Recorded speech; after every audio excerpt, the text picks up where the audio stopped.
अस्सलामुअलैकुम जी। एक बड़ी ही फटाफट किस्म की ब्रेकिंग न्यूज़ मेरे पास आई है और मैंने कहा कि मैं फटाफट आप तक ये ब्रेकिंग न्यूज़ पहुंचाऊं। छोटी सी वीडियो होगी लेकिन क्या करते हैं ना कि एक टिप आई है, तो जहां से मुझे टिप आई है ना वो इस बात पर एतमाद करना पड़ेगा कि ये जो टिप्पणी मुझे मिली है, मैंने कहा जैसी मुझे टिप मिली है ये मैं आपको बता दूँ। एक बहुत अहम फैसले के बारे में मुझे टिप मिली है और वो अहम फैसला किस हवाले से मैं आपको बता देती हूँ। लेकिन उससे पहले मैं आपको ये बता दूँ, बिल्टअप करना ना ज़रा कनेक्टेड है, हर चीज़ कनेक्टेड है।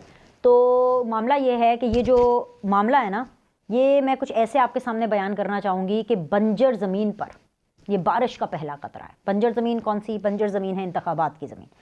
अब हमारे लिए तो बड़ी फ्रूटाइल होती है क्योंकि हम तो एनालिस्ट हैं, एंकर्स हैं, जर्नलिस्ट हैं, पॉलिटिकल कमेंटेटर हैं।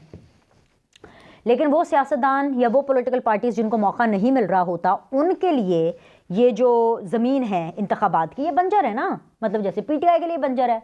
अब पीटीआई इसका मलबा किसी और पर डालती है कि जी उसको सिलेक्ट कर लिया, वो मदर ऑफ सिलेक्टर हो गए, नवाज शरीफ की मोहब्बत में सब कुछ हो रहा है।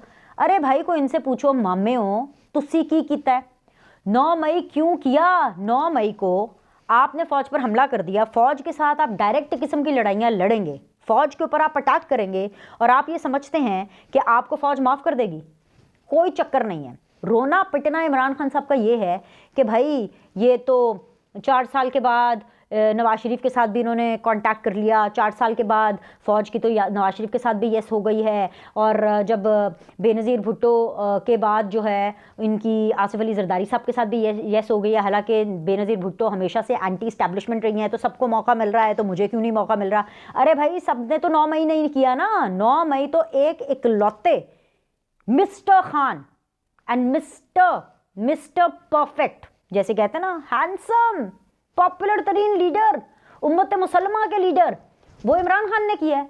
तो भाई जिन इकलौते लोगों ने एक वाहिद इकलौती वखरी किस्म की हरकत की है, उनके साथ तो सलूक भी वखरा वाला होगा ना, राइट? देखिए मैं खुद पर्सनली खुद इस बारे में कन्विंस नहीं हूँ कि वो लोग जिन्होंने 9 मई किया, जो कि पीटीआई के लोग हैं, चाहे वो यास्मीन राशिद हो, चाहे वो सनम जावेद हो, चाहे वो जितने भी लोग हैं जो कि जेल में हैं, चाहे वो आलिया हमज़ा हों, चाहे वो ये महमूदुर रशीद हों, चाहे ये उमर सरफराज चीमा हों, चाहे ये मुराद सईद हों, चाहे ये क्या कहते हैं उनका नाम है शरियार आफरीदी हों, ये मतलब जितने लोग, ये चाहे वो जो अभी तक भागे में हैं, क्या उनका नाम है, हमाद अजहर हों, ये जितने लोग, ये जितने भी लोग हैं, और इन जैसे और बहुत से लोग, अभी तो बहुत से लोगों के नाम नहीं ले रही हूं, ये जो जितने भी जो लोग हैं, इनको क्या मुंतखब होकर के पार्लियामेंट में आना चाहिए। आकर क्या सिखाएंगे लोगों को?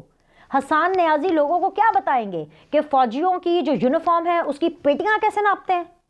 ये लोगों को आकर क्या बताएंगे? यास्मीन राशिद साहिबा क्या जमहूरियत सिखाएंगी कि जमहूरियत ये है कि आप अपनी फौज पर चढ़ दौड़े, जमहूरियत ये है कि आप फौजियों को इंसान ना समझे, आप फौजियों को एक रोबोट समझे, आप लाहौर के कोर कमांडर को इंसान ना समझे, आप लाहौर के कोर कमांडर का जो घर है, जो फैमिली है, उसको आप फैमिली ना समझे, आप चढ़ दौड़े।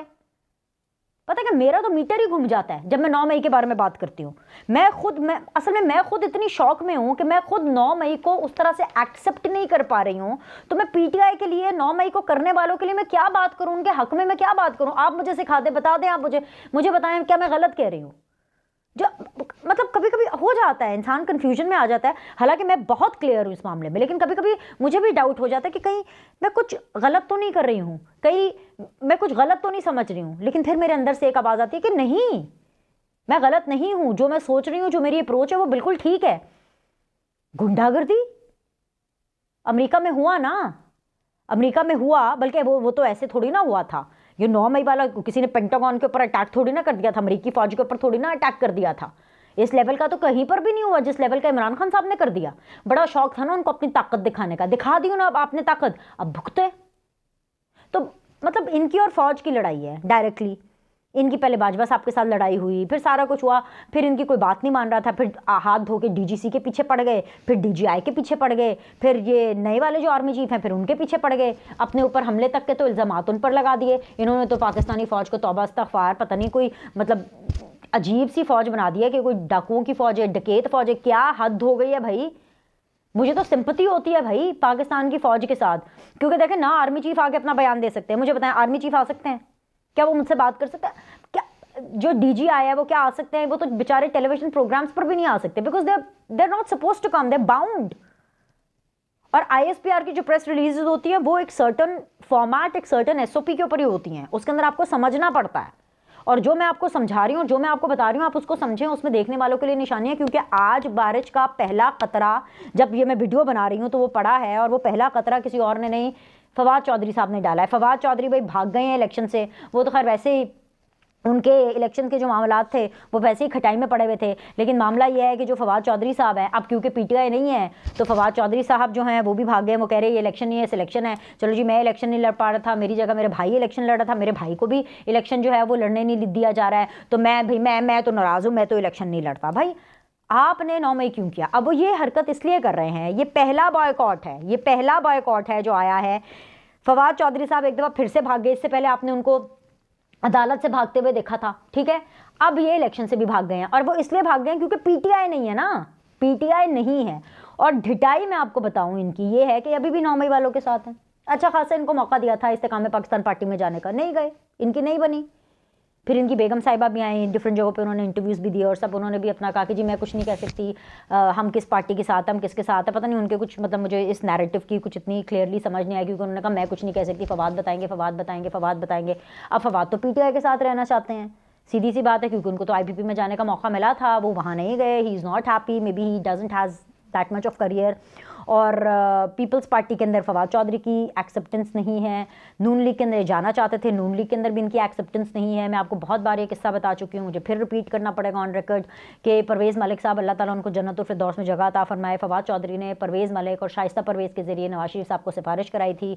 और नवाज शरीफ साहब ने ये 2013-14 की बात है, याद 2014 की बात है, 15 की बात है, तो तब नवाज शरीफ साहब ने, तब पैनामा अपनी अरूज पर था, और नवाज शरीफ साहब ने कहा कि नहीं, मैं कुछ ऐसे लोग हैं जिनको मैं कभी अपनी पार्टी में नहीं ले सकता, उनमें से एक फवाद चौधरी हैं और एक फिरदौस आशिक अवान है। तो अब जाहिर सी बात है, बताएं ना ढोला होसी ना रोला होसी, ये वही वाला मसला है। लेकिन यहाँ पे ढोले का भी मसला है और रोले का भी मसला है।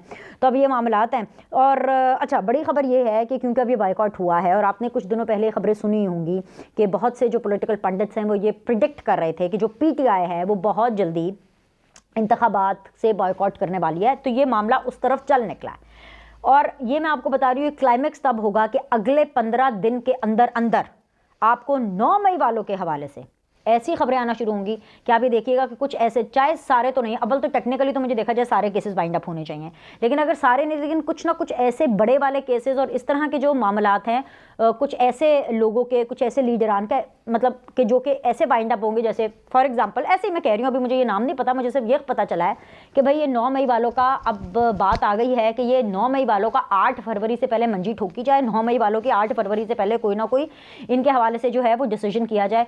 तो क्या पता यास्मीन राशिद साहिबा को कोई डिसीजन आ जाए, क्या पता आलिया हमजा को कोई डिसीजन आ जाए। दोनों जो हैं ये लाहौर के हलकों से, बड़े बड़े हलकों से इलेक्शन लड़ी है, एक नवाज शरीफ साहब के अगेंस्ट, एक हमजा शहबाज के अगेंस्ट, यू नेवर नो। और फिर इनका आएगा, तो जब ये आएगा तो फिर रोला तो होसी, तो रोला तो यही होगा ना। अब क्या कर लेंगे, सुपरिटेंडेंट से भी लड़ लिया, आर्मी चीफ से भी लड़ लिया, DGC से भी लड़ लिया, ISI से भी लड़ लिया, मीडिया से भी लड़ लिया, अदलिया से भी लड़ लिया, सदर से भी लड़ लिया, बीवियों से भी लड़ लिया, सबसे लड़ लिया। तो अब क्या करेंगे, बॉयकॉट ही करेंगे, जाओ जी मैं नहीं खेलता, हाँ जाओ जी मैं नहीं खेलता। ये तो मतलब एक टिपिकल सी चीज़ है।